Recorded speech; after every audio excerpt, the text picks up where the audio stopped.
21st September, Saint Matthew, Apostle and Evangelist.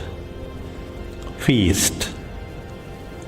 Born at Capernaum, he was a tax gatherer when called by Jesus. He wrote his gospel in the Hebrew language, and tradition has it that he preached the faith in the East. A reading from the homilies of Saint Bede the Venerable.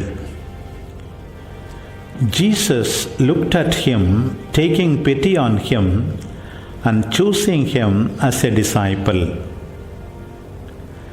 Jesus saw a man called Matthew sitting at the tax office, and he said to him, "Follow me." He looked at him not with the eyes of the body, but rather with the eye of interior pity. He saw a tax collector, and since he looked at him in pity and choosing him as a disciple, he said, "Follow me." Follow meant imitate, not by the movement of his feet, but rather by a change of life. For whoever says he is following Christ ought himself to walk as Christ walked. He rose and followed him. It is not to be wondered at that the tax collector should leave the earthly gains he was looking after at the first command of the Lord, and that abandoning riches he should join the company of him who he saw had no wealth. For the Lord, who outwardly called him with words, through a hidden instinct secretly taught him to follow him. By the gift of divine grace, the Lord enlightened his mind to understand that he who on earth called him away from temporal interests could in heaven give incorruptible treasures. And as he sat at table in the house, behold, many tax collectors and sinners came and sat down with Jesus and his disciples. The conversion of one tax collector provided an example of penance and forgiveness to many tax collectors and sinners.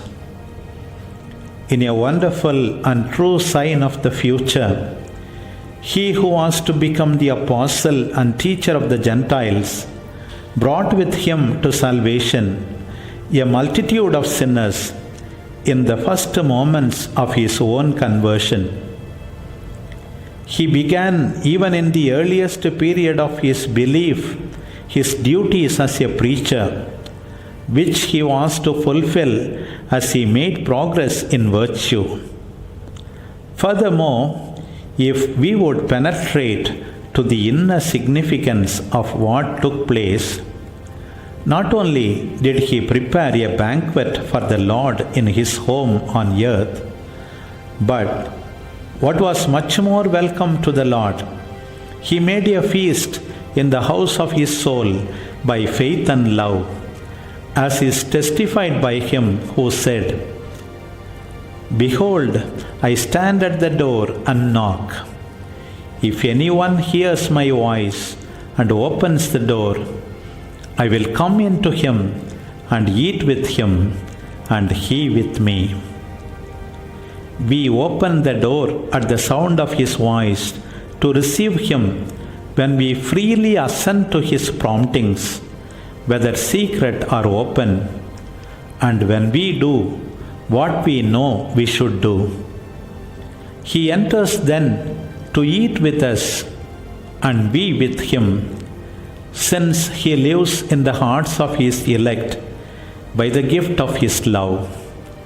He rejoices their hearts by the light of his presence, inasmuch as they make more and more progress in their longing for heaven, and it is as though he himself delighted in the banquet of virtues which they spread for him.